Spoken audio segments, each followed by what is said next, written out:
नुंशीसे नुंशीबगिदमक्नी नुंशीबा याउद्रबा अरेंबा मपोक्नी कायनिंगदबाया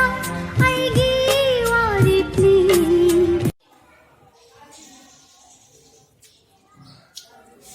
hello ma'am ngasi ai pot ama jing hange haidi khoi thaina mang raba mitei na jano ji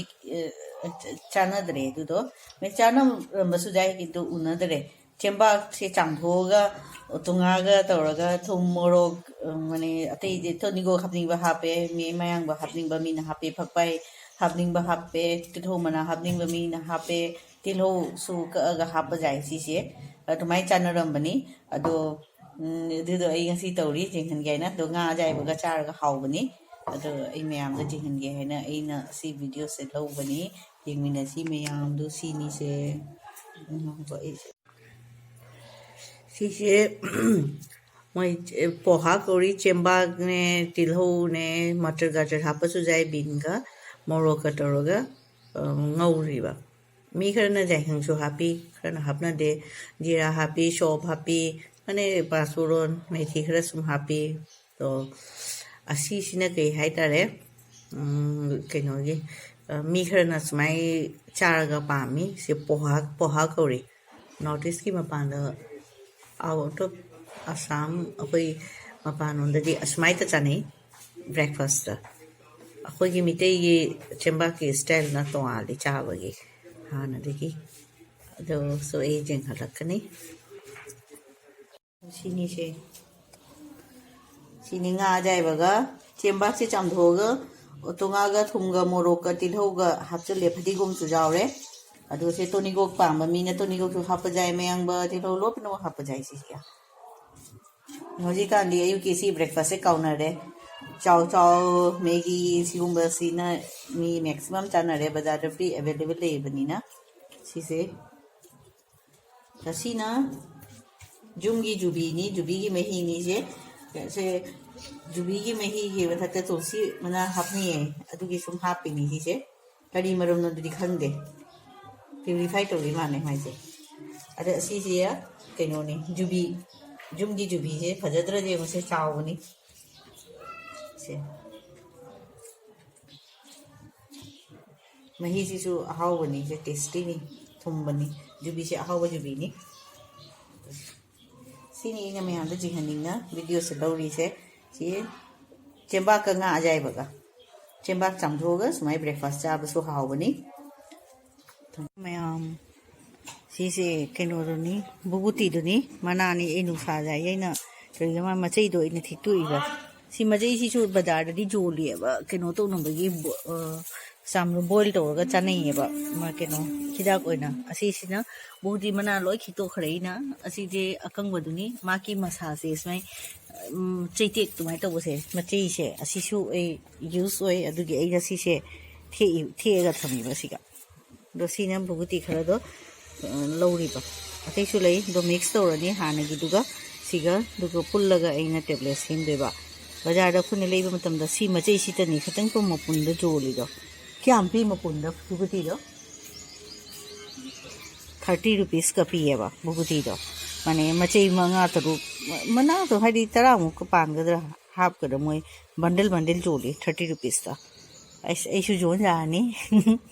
मयाम लेरे से मचई सिंसे लोय थेक तुनी सिजे के थरा थेक पसे जिंहनिंगना इना तौरिनी फरे फरे से कोन अतै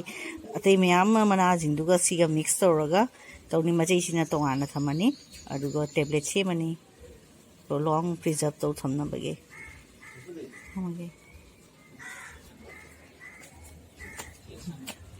मसारो नंग दुगा पोरेरो सिसिनी बुगुती क्याम चाउरी हम लोय फुक्ततले माकी रूट के से लोय जावरे सिजो क्या जामी यों से चाउरा लोय ना सीमा लेरमी दि खंगदबा माकी मरुनी सिसे सुमाई दौरी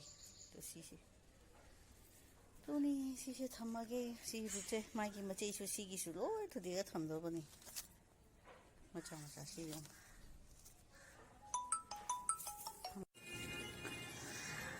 ꯑꯁꯤꯅ ꯕꯨꯕꯨꯇꯤ ꯃꯌꯥꯝꯗꯨꯒꯤꯅꯦ ꯁ꯭ꯇꯦꯝꯗꯣ ꯀꯩ ꯍꯥꯏꯇꯥꯔꯦ ꯑꯩꯈꯣꯏ ꯆꯩꯇꯦꯛꯇꯣ ꯑꯗꯨꯅꯤ ꯁꯤꯁꯦ ꯃꯌꯥꯝ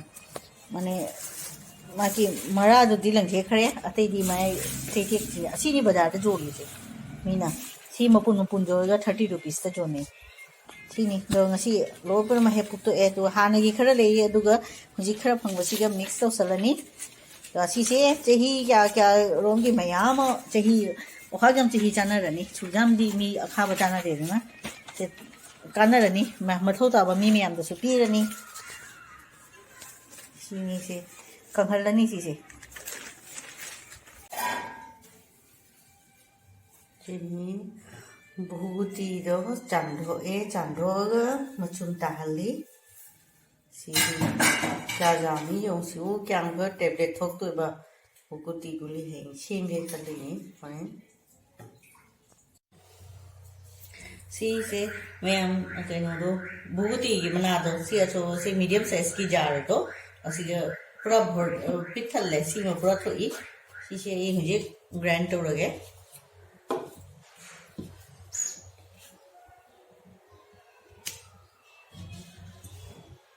मखोन से कीजिए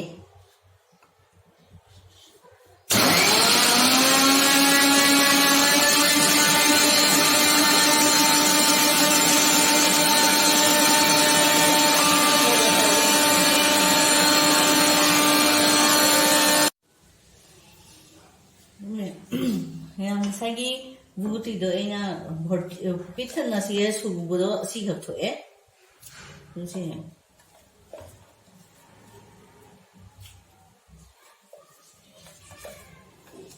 ग्राइंडर असीना पूरा मचा मचा लड्डू में पिक पिक ना तारगा टेबलेट सेम दोनी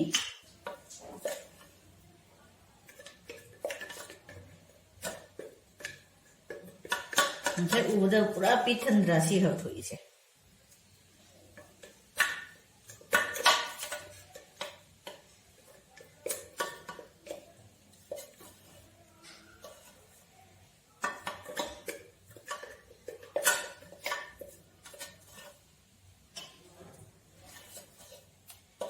जिनसे सी ने मुँह क्या तो ये ना सी लड्डू में मचा मचा तार दो इन्हें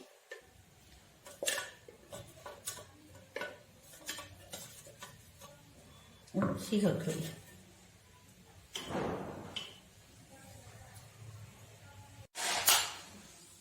तो सी खा थोड़े